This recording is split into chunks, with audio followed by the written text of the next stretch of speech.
So we left off talking about this group of Sumerian votive statues.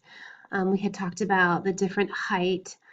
Some are, you know, range from about 8 inches, and then some are much larger, ranging from about 28 inches.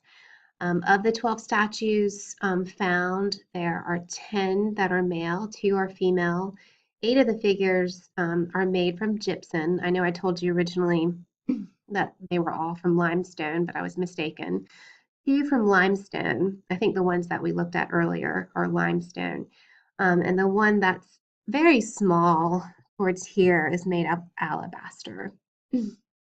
All figures, with the exception of one that is kneeling, are rendered in a standing position. So they have this very rigid, sort of stiff sort of style to them, very formal. Thin circular bases were used as supports, and they have these large wedge-shaped feet that help provide stability, especially for the larger statues. The males wear kilts with a patterned hem that covers the midsection and thighs that you can see here. And they have these broad shoulders and thick, very circular arms. So they're very cylindrical. We see that a lot of the male figures have these stylized beards and long hair. Most of the males do, except for this exception here. This is one that is shaven, clean shaven and bald. They seem to have these very large eyes. So these are characteristics that we're talking about, or conventions in terms of how they're portraying the human figure. These large eyes are undoubtedly the most striking stylistic feature that the statues share in common, and are made from inlays of white shell and black limestone. These materials that form the pupil of the eye are secured to the head with a substance called bitumen, which is also used as a pigment to give the beard and hair this sort of black. I don't know if you can tell, it's in the black and white slide, but the hair and the beard are a different color, and characteristically are this black color. And again, both the hair and the clothing are really thought to be very, in some ways, abstracted and very stylized in their representation. So when we look at these different sculptures, I'm going to go back to these two because this is the one that you're responsible for in the on your AP College Board list of 250 works. So conventions and stylistic traditions. So sculptors of these votive statues followed conventions, traditional ways of representing forms that were important in Sumerian art. So they have very stylized faces and bodies. They dressed in clothing that emphasizes their cylindrical shapes. They stand solemnly with hands clasped in respect. They have these bold, staring eyes, maybe related to statements in contemporary Sumerian texts that advise worshippers to approach their gods with an attentive gaze. Arched brows with inlaid dark shell stone or bitumen that would have emphasized the huge open eyes. And I think you can really see it here in the example here of the woman. And both male and female figures are very massive and very round and cylindrical with these very sturdy legs. Let me go back to this group.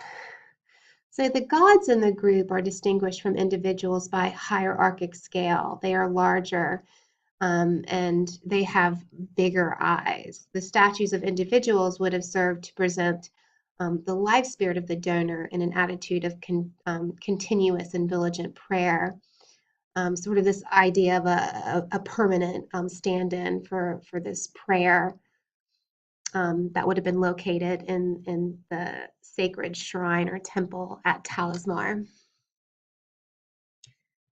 So I don't think this is a god. I'm not quite sure. I think these are all just normal people. But again, just keep in mind that these figures would have been surrounded by a bigger cult statue.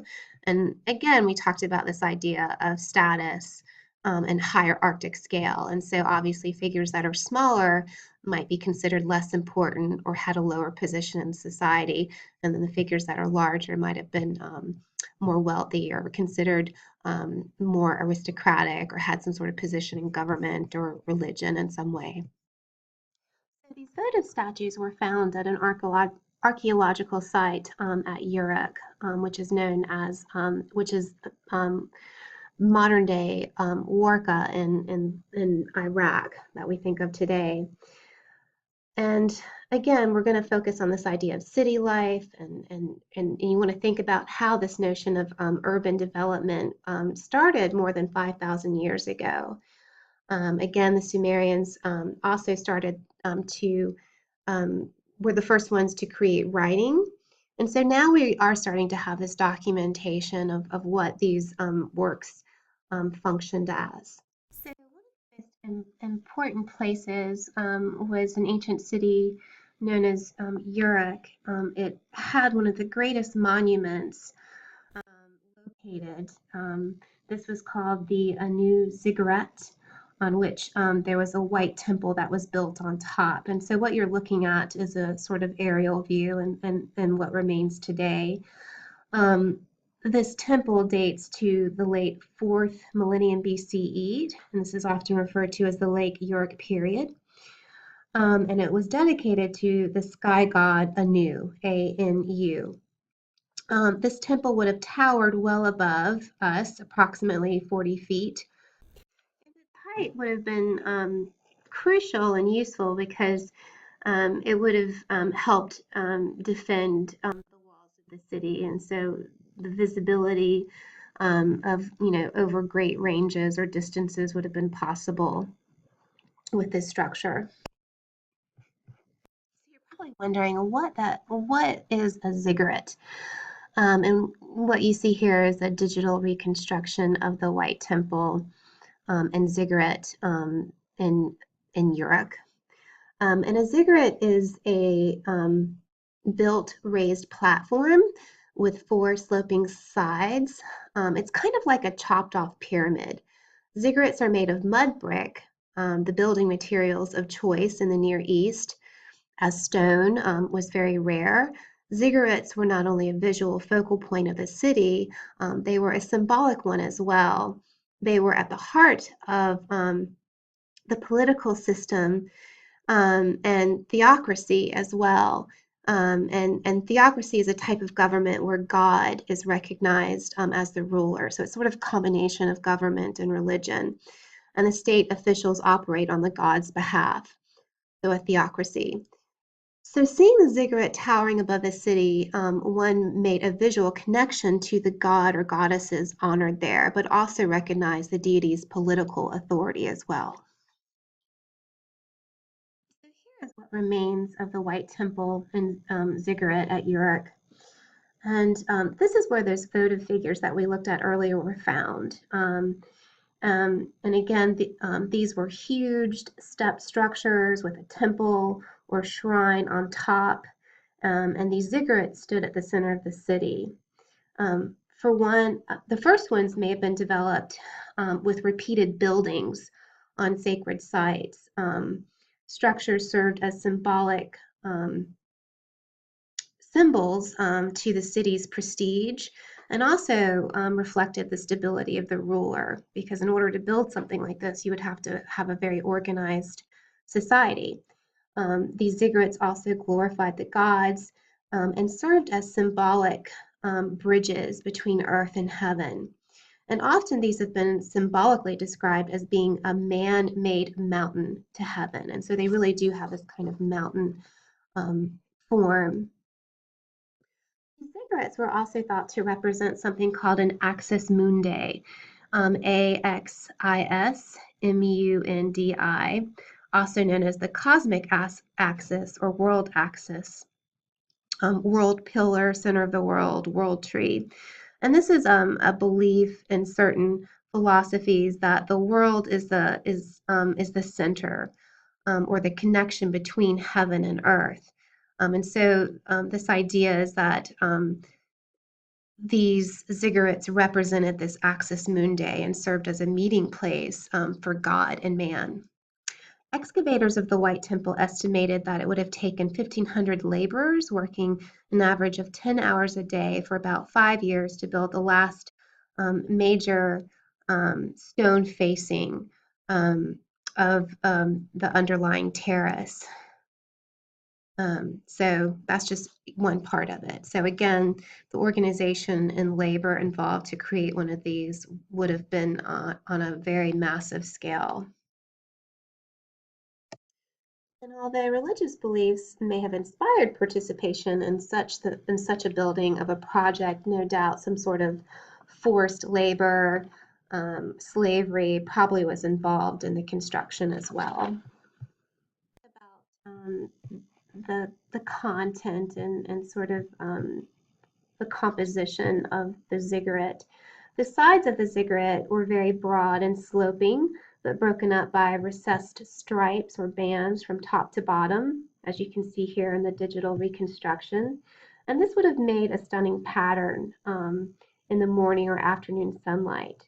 The only way up to the top of the ziggurat was via a stepped stairwell that you can see here that led to a ramp that wrapped around the north end of the ziggurat and brought one to the temple entrance, which you see up here. The flat top of the ziggurat was coated with bitumen. This is an asphalt or a tar or pitch-like material similar to what was used in rove paving and overlaid with brick for a firm and waterproof foundation. Like over in this area. And this would have served as the foundation for the White Temple that you see here. The temple gets its name for the fact that it was entirely whitewashed inside and out, which would have given it a very dazzling brightness in the strong sunlight. Ziggurats were made of a core of mud brick with exterior with the exterior constructed on baked mud brick and then again laid with bitumen tar. So it's very important that you understand that this is made of mud brick. It is not made of stone. And so that's one of the characteristics that you want to think about in terms of ancient Near Eastern architecture, because stone was a very rare resource in this region. Because they lacked stone as a resource and they had to rely on mud, as a result, many of these structures that do survive are in very bad condition, as you can kind of see here. Oops. They don't, so there probably were a lot more of these that obviously were destroyed or deteriorated over time. So again, I really want you to know that, or remember that the structure also served as a symbol of political authority. So remember at the beginning of the unit, we talked about that as being one of our themes. Sumerians believed the gods ruled the cities and rulers had the ear of the gods. So we're getting back to this idea of the theocracy. Separation of church and state were non-existent in this society. Here's a digital reconstruction of the actual temple on top of the ziggurat. So the ziggurat is this kind of brown form that we see here, and the temple that served as a foundation for the temple that you see here, which was whitewashed. Here's another diagram that will probably be a little bit more helpful in understanding how to approach and how worshippers entered the temple. Usually these structures oriented to the north and were constructed with 3 levels of terraces. 3 monumental staircases led up to the gate that you can see here of the first terrace. 1 single staircase rose to the second terrace. You can see it here,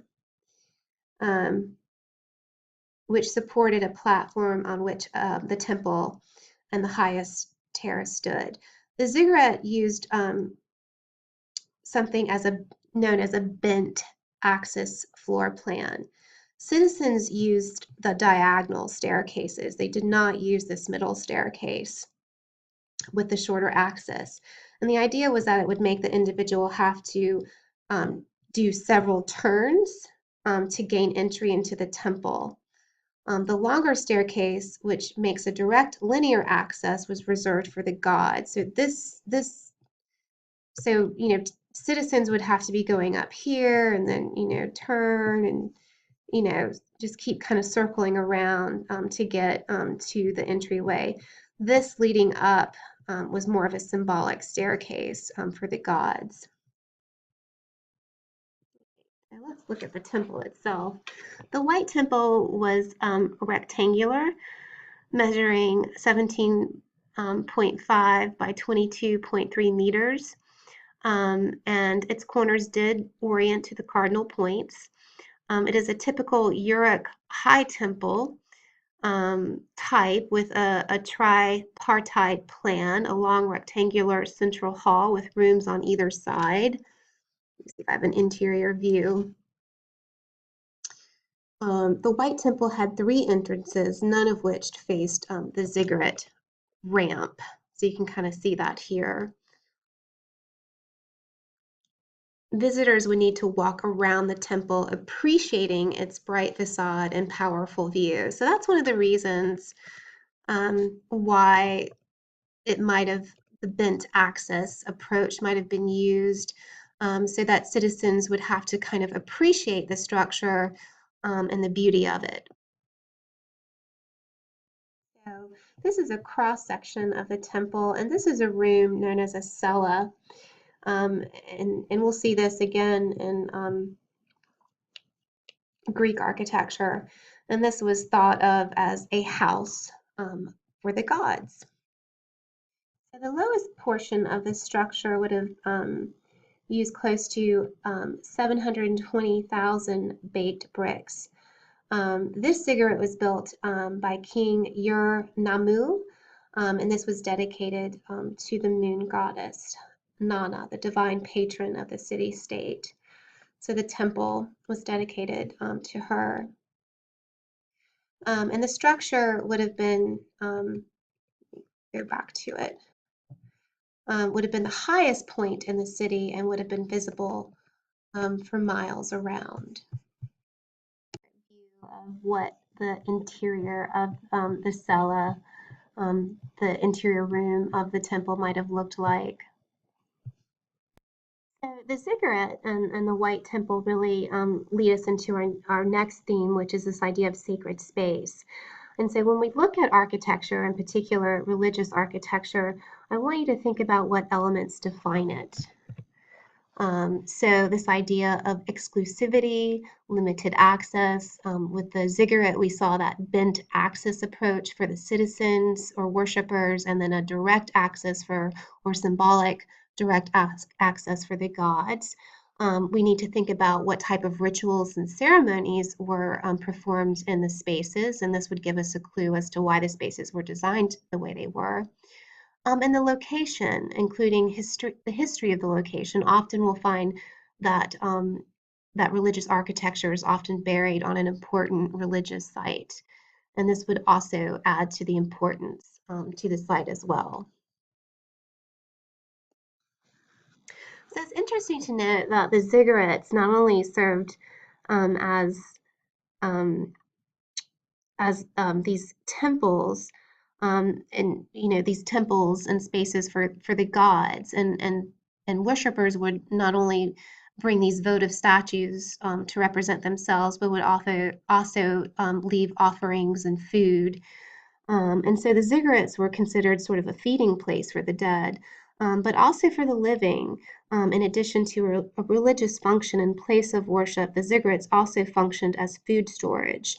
So they would store grain here as well. And so again, this building kind of takes on the role of both being a religious, but also a public administrative building as well.